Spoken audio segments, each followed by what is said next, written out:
Hi, I'm Andrew Mazer, and I'm here today with lead paint Inspector slash risk assessor.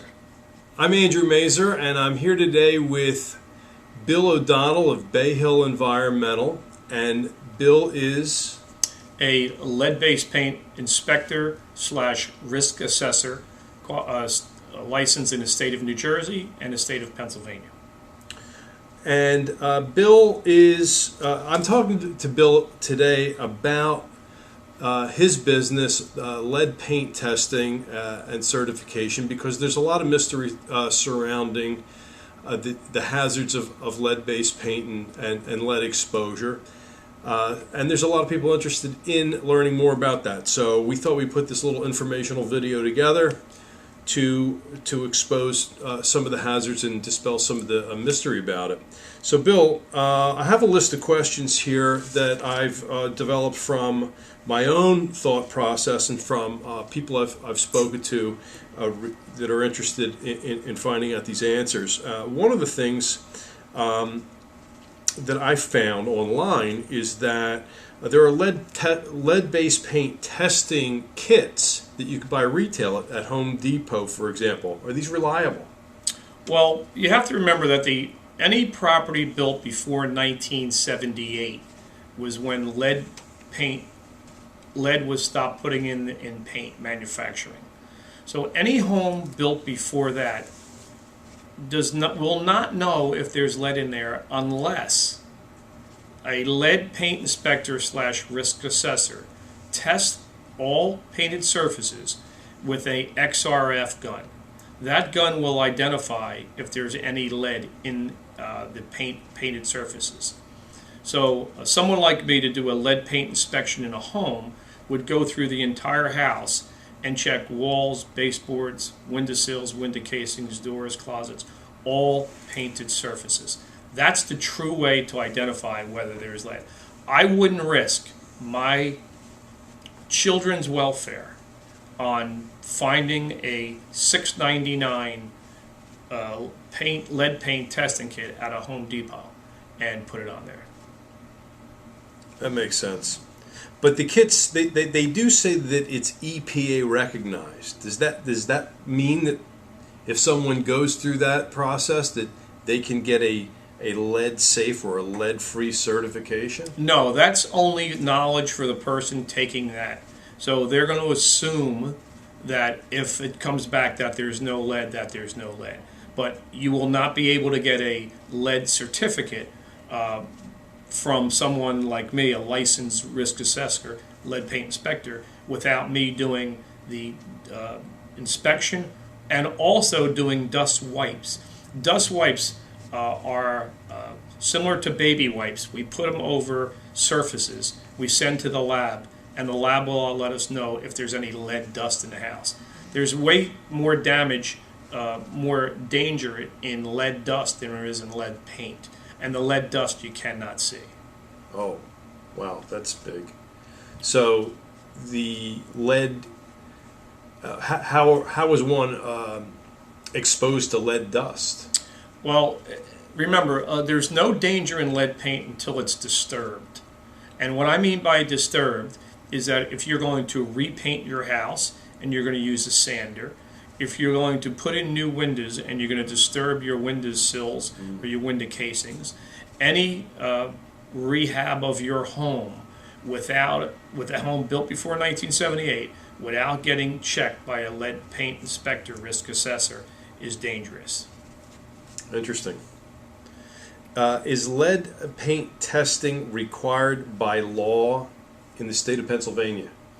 In the state of Pennsylvania, the only place that it's required by law, and it's a new law, the city of Philadelphia has determined that any child that's going to live in a rented property in the city of Philadelphia, that property must be checked for lead. Now they can get a lead-free certificate or a lead-safe certificate.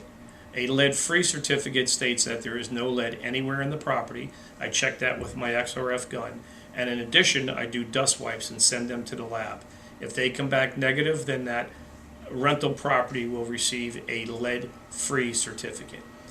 If I find lead in the property and it's in intact condition, then I still do dust wipes. And if those dust wipes come back, then it would be a lead-safe environment, a lead-safe certificate. And that's good for a 24-month period. The reason the lead-free is good for a lifetime of the property, because you can bring additional lead into a property now. But a lead-safe, that can get disturbed over the next 24 months, and it could become dangerous in a dangerous situation. Oh, so lead safe is only considered a temporary condition. That's correct, because if it breaks down, or someone disturbs it, or someone wants to paint and uses a sander, then that dust could get everywhere in that home. That makes sense. What kind of properties are most likely to have lead content? Some of the older cities in New Jersey and in Pennsylvania, where homes were built in the early 1900s through the 1920s, that have been around for close to 100 years, probably have lead-based paint in them somewhere.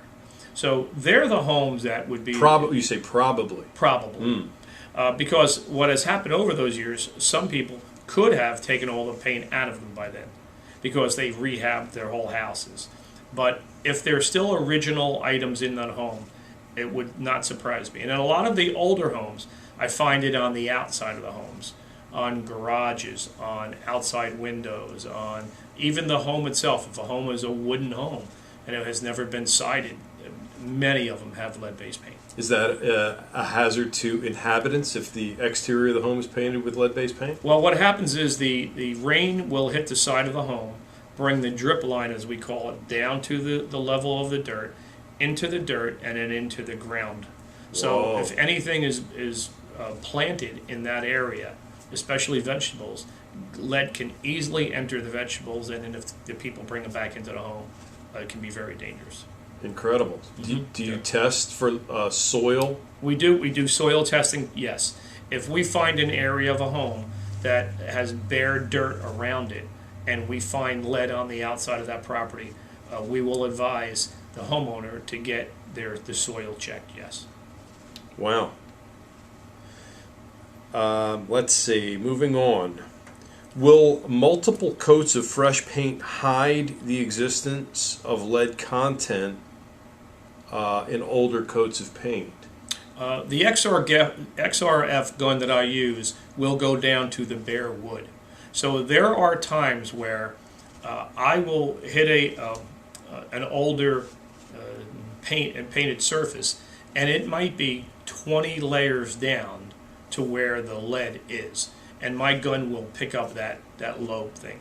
So as long as that wood is in good condition and not disturbed, you can put another coat of paint on it. There's no danger. In which case it would be considered lead safe, but not lead free. That's correct. Oh, That's understood. Correct. Okay. Are there any sources of lead besides paint that I should be concerned about in my home? In this day and age, no. But in the old days, as we know, there was lead in gasoline. And many of the areas where people parked their cars and they started them up and they ran their exhaust, there was lead that came out of those exhausts and did go into the ground. So, but not in the home. The home itself is really what ran on paint. Now, one of the issues though is, I have done it in a number of the older homes or even newer homes, I check their cooking bowls, the kids' toys, because from overseas, if you're getting China, we check them because there is lead. We have found lead in people's chinas in their home. Wow. Yep. Wow. Well, that leads me to another question down below here. Is old or antique furniture painted with lead-based paint? You ever find that? Yes, we have. A lot of them have. And people will have them in their homes for a number of years and then have the chairs redone, or someone in the house just sands them down. So Again, yes, anything before 1978 that has lead paint on it, I would check it before I would disturb it. Wow. Now, I would think that no, we know that lead exposure is particularly dangerous to children, but I would imagine that if someone is sanding down an old rocking chair using sandpaper by hand, that a certain amount of lead exposure could really be dangerous to even an adult. That's right. It can be. The child's brain under 6 years old is still developing. That's the major damage that can happen. But as adults also, older adults, if a large amount of lead dust is taken in by the body, then it can have some tremendous effects on reproductive issues and all kinds of organ issues, I understand. That's correct. Wow. Can I be forced to remove lead-based paint from my home or commercial property? Actually, in New Jersey, no. There is no law that says you have to remove it. There are laws in New Jersey dealing with multiple unit properties that they get inspected every 5 years by the state. And the state says that if you do not have the property checked for lead-based paint, they will assume that any work that's going to be performed on a painted surface, that there is lead in there. And any person performing those services has to be trained in lead-safe work practices.